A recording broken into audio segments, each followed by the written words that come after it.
Assalamualaikum class. Hopefully you all will be fine. Today it's our second lecture. Before starting our lecture, let us rewind the previous one. So as you all know, we started the chapter number 5 separation of substances. तो इसको recall कर लेते हैं. इसमें हमने mixture के बारे में पढ़ा था.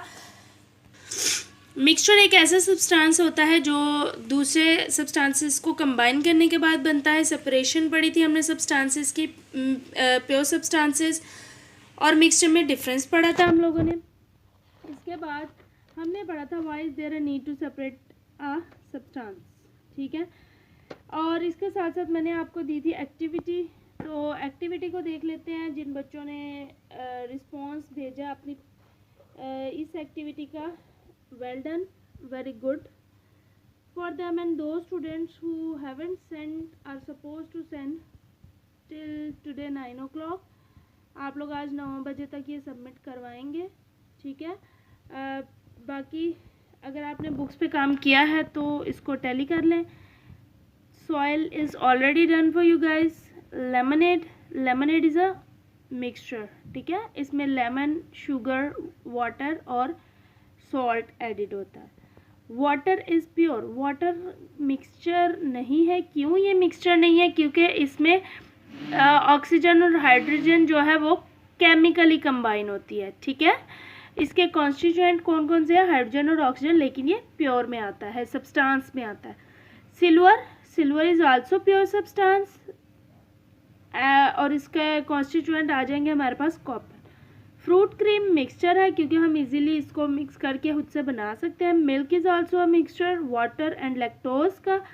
और एल्यूमिनियम भी हमारे पास प्योर होता है. इसके कॉन्स्टिट्यूएंट्स मैग्नीशियम होते हैं, इसमें कॉपर होता है, and there are many metals जो इसकी कैटेगरी में आती है. That is why I haven't mentioned anyone. तो ये टैली करने के बाद आज जो हमारा बेसिक टॉपिक है that is methods of separation. कल हमने पढ़ा था कि हमें सेपरेशन की ज़रूरत क्यों होती है. तो सेपरेशन की ज़रूरत डिफरेंट प्रोसेसेस के लिए हमें होती है. आज हमने पढ़ने हैं उनके methods. Separation of a solid from other solid. सबसे पहला टॉपिक है हमारा सॉलिड की दूसरे सॉलिड से सेपरेशन. ठीक है, इसमें हम सॉलिड्स की सेपरेशन पढ़ेंगे. सबसे पहले उसमें आता है हमारे पास थ्रेशिंग. यहाँ पे आपको एक पिक्चर नज़र आ रही है थ्रेशिंग की. हम लोग चावल खाते हैं, गंदम का आटा जो होता है वो खाते हैं. हैव यू एवर थॉट कि वो किस तरह से आता है? उसके जो फसल होती है वो तो बहुत से बच्चों ने देखी होगी, लेकिन उसके अंदर से दाने किस तरह से निकलते हैं. तो वो जो दाने निकलते हैं, जो चावल निकलते हैं, वो बेसिकली थ्रेशिंग के प्रोसेस से निकलते हैं. Threshing is the process by which grains are release from the chaff. ये आप हाईलाइट कर लें इसको. ठीक है, ये एक ऐसा प्रोसेस है जिसमें से हम जो ग्रेन्स होते हैं उनको सेपरेट कर लेते हैं. मशीन यूज़ होती है इसके लिए. ये थोड़ा कॉम्प्लिकेटेड प्रोसेस है. नेक्स्ट क्लिप में आपको इसका प्रोसेस की जो है वो मैं दिखा दूंगी. ठीक है, वो आप देख लें थ्रेशिंग किस तरह से होती है. इसके अलावा इसमें क्या होता है कि फार्मर थ्रेशर मशीन यूज़ करते हैं. पहले ज़माने में जब मशीन्स नहीं होती तो हाथों से थ्रेशिंग की जाती थी. ठीक है, लेकिन अब जो है मशीनों से की जाती है. लीव्स और स्टेम्स जो होते हैं वो अलग अलग हो जाते हैं, क्रश हो जाते हैं, और बाकी जो हमारे ग्रेन्स होते हैं वो हमें अलग मिल जाते हैं. इसकी वीडियो आप लोग देख लें.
सेकंड प्रोसेस हमारे पास आ जाता है विनोइंग का. Winnowing is use to separate heavier and lighter component mixture by wind or blowing air. ये जो चीज़ें मैंने हाईलाइट की हैं वो आप हाईलाइट कर लें, ठीक है. इसके अलावा this method is often use by farmer to separate husk from grains. Grains को अलग करने के लिए यूज़ किया जाता है. ये बहुत कॉमन मेथड है, इसमें कोई रॉकेट साइंस नहीं होती. इसमें क्या किया जाता है कि हवा में बहुत विंड में या फिर आर्टिफिशियल ये पंखों के नीचे अलग किए जाते हैं ग्रेन्स. लेट से कि गंदम अगर होती है तो उसकी थ्रेशिंग हम विनोइंग घरों में भी की जाती है. किस तरह से घरों में उसकी की जाती है विनोइंग? के पंखा चला के बड़े बड़े बर्तन होते हैं उसके अंदर डाला जाता है चावलों को या गंदम को और पंखे के आगे उसको इस तरह से, ठीक है, अलग किया जाता है, जिससे ग्रेन्स जो है वो एक साइड पे अलग हो जाते हैं और जो हस्क जो उसमें लाइटर मटेरियल होता है वो एक साइड पे अलग होता रहता है. ठीक हो गया. ये पिक्चर देख ले विनोइंग की. उसके बाद आ जाता है हमारे पास hand picking. Hand picking most common process at our homes. घरों में जो हम काम करते हैं हैंड पिकिंग, हाथ से उठाना, ठीक है. इसकी डेफिनेशन देख ले. The method of hand picking is commonly use to separate large size impurities. बड़े साइज़ की जो इम्प्योरिटीज़ होती है, लाइक घरों में हम चावल वगैरह यूज़ करते हैं, दालें यूज़ करते हैं, तो उनके अंदर से जो कंकर वगैरह होते हैं वो किस तरह से हम निकालते हैं? हाथों से. ऐसे ही होता है ना. तो वो बेसिकली प्रोसेस क्या है? हैंड पिकिंग का. Just like this. ठीक हो गया. नेक्स्ट आ जाता है सीविंग. सीविंग का मतलब होता है छानना, ठीक है. अब इसके मतलब से ही आपको समझ आ गया होगा. Sieving is done to separate solid constituent of a mixture which differ in this size. Different size इसकी चीज़ें अलग करने के लिए हम डिफरेंट साइज़ के सीव यूज़ करते हैं, छन्नियाँ यूज़ करते हैं, ठीक है. इसमें क्या किया जाता है? छोटे छोटे होल्स वाला एक छन्नी यूज़ की जाती है जिससे हम चीज़ों को छान लेते हैं. इस तरह से चीज़ों जैसे हम आटा छानते हैं तो आटा जो है वो हमारे पास नीचे आ जाता है और अगर इसमें कंकर वगैरह होते हैं, जो भी मटेरियल होता है वो ऊपर रह जाता है. क्लियर? सीविंग के बाद हमारे पास there is an activity to visit a mill and all that, leave it. उसके बाद आ जाती है magnetic separation. As the name indicates, magnets के ज़रिए सेपरेशन. मैग्नेट्स के ज़रिए सेपरेशन किस तरह से होती है? पहले इसकी डेफिनेशन देख लें. This method is use when one of the constituent of mixture is magnetic. ये मेथड हम तब यूज़ कर सकते हैं जब हमारे पास जो भी मिक्सचर है उसमें कोई मैग्नेटिक चीज़ मौजूद हो, लाइक आयरन उसमें प्रेजेंट हो. लेट से हमारे पास एक मिक्सचर है सैंड और आयरन का, जिसमें छोटा छोटा लोहा शामिल हो, तो उसको सेपरेट हम हाथों से तो नहीं कर सकते. उसको करने के लिए हम क्या करेंगे? एक मैग्नेट यूज़ करेंगे. मैग्नेट को उस सैंड के ऊपर हम रोटेट करेंगे तो जितने भी उसमें आयरन की फीलिंग्स होंगी वो मैग्नेट के साथ आ जाएंगे और हमारा मिक्सचर जो है वो सेपरेट हो जाएगा. ठीक है. इसके अलावा बड़े बड़े मैग्नेट्स, क्रेन्स में भी मैग्नेट्स यूज़ किए जाते हैं. जो स्क्रैप होता है, कूड़ा करकट होता है, उसमें से लोहे की चीज़ें अलग करने के लिए. ठीक हो गया. These are the separation of solid from other solid. Solids की सॉलिड से सेपरेशन किस तरह से होती है? इन चारों में मोस्ट कॉम्प्लिकेटेड वॉज थ्रेशिंग. तो थ्रेशिंग की वीडियो आप लोगों ने देख ली है कि इसका प्रोसेस किस तरह से होता है. ठीक हो गया. बाकी जो है वो इजी है, उनको समझ आ गया आपको पिक्चर से ही होपफुली.